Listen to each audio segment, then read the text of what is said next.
This is a call to action to every American man, woman, and child living in the United States. Something must be done that puts an end to the open season on black life in this country. Enough is enough. No more toleration. Any unlawful murder of an American based solely on the existence of an imaginary weapon, a miscalculation, misjudgment, or overreaction should have mandatory repercussions. Until this country puts those consequences into action, those repercussions must come in the form of social uprise. Racism and race-related fears did not magically vanish after the Civil Rights Movement. Instead, it became illegal to outwardly show what many in this country continue to believe and feel.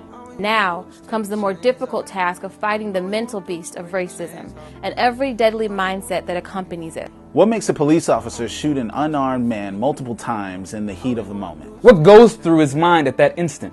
What causes the unlawful death sentence of black American men in particular is the deeply instilled and unacknowledged racist mindsets of many police officers of all colors that to this day has not been openly recognized or addressed. In America, we are taught intentionally to fear black skin. Whether you're an accomplished Wall Street banker or a fearless thug with a head full of bad ideas, we're all seen as the same thing, as a villain. The fact of the matter is, the fear is costing lives, black lives, and it matters. It matters. It matters. It matters. What we are forgetting is that police officers are men before they're policemen. Men have shortcomings and are capable of flawed views. They make instant life and death judgment calls and can only draw from their pyramid of instincts. What are those instincts? Are these instincts ignorant or well-informed? Are they based in truth or are they rooted in fear? Some have argued that these murders of unarmed black Americans are justified because officers only have a second to react under pressure. Who dare say that law enforcement has no time to think under pressure in a life or death situation? If the mind of a man with a badge and a gun isn't sharp and wise under pressure, then I ask why he has that position in the first place. It would be an altogether different situation if the men killed in our communities without cause were killed while committing horrific crimes. But as we see so often, that is not the case. Instead, these men are being murdered while leaving dance venues on their wedding day. Walking home from convenience stores in the rain. Carrying toy guns in a department store. And begging for air as their life is choked out of them. This is absolutely intolerable. We've seen this before.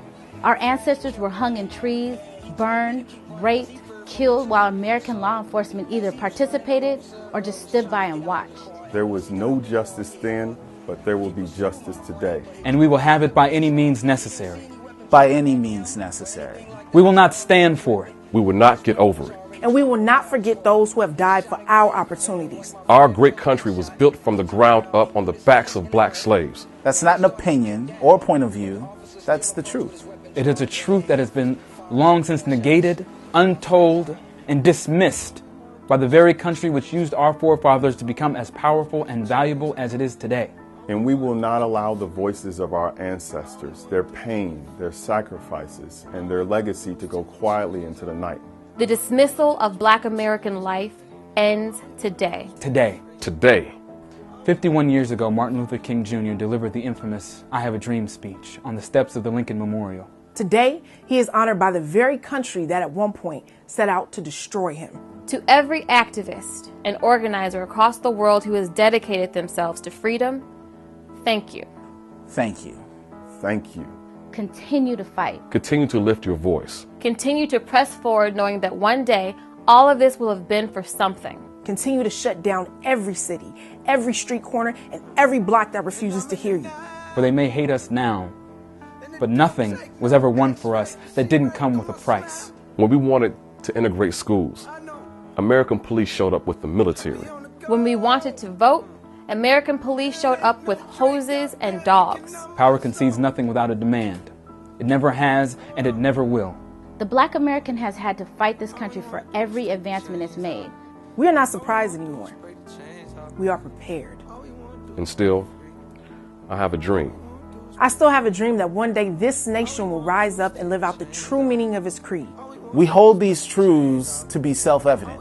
That all men all men are created equal. I still have a dream that one day the men and women entrusted with our protection will be wise enough and intelligent enough to stop taking the lives of black children. I still have a dream That one day, even in the state of Florida, a state sweltering with the heat of injustice, sweltering with heat of oppression, will one day reform or get rid of the stand your ground law.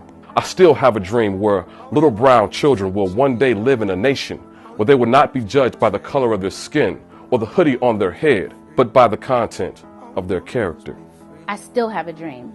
I still have a dream that one day over in New York, the great cultural epicenter of the American dream, where former Mayor Rudy Giuliani blames black and brown communities for the racist laws and bylaws that govern them, that little black boys and little black girls will be stopped and frisked just as infrequently as little white girls and little white boys. I still have a dream. I still have a dream that one day we are able to dismantle the towering wall of racism, brick by brick, with education and honesty. So that we as a collective nation will look beyond the faces that divide us and find the commonalities that unite us. I still have a dream that young black men will be able to live through their teenage mistakes. I still have a dream the day will come when our government will work for us instead of working to exploit us. I still have a dream.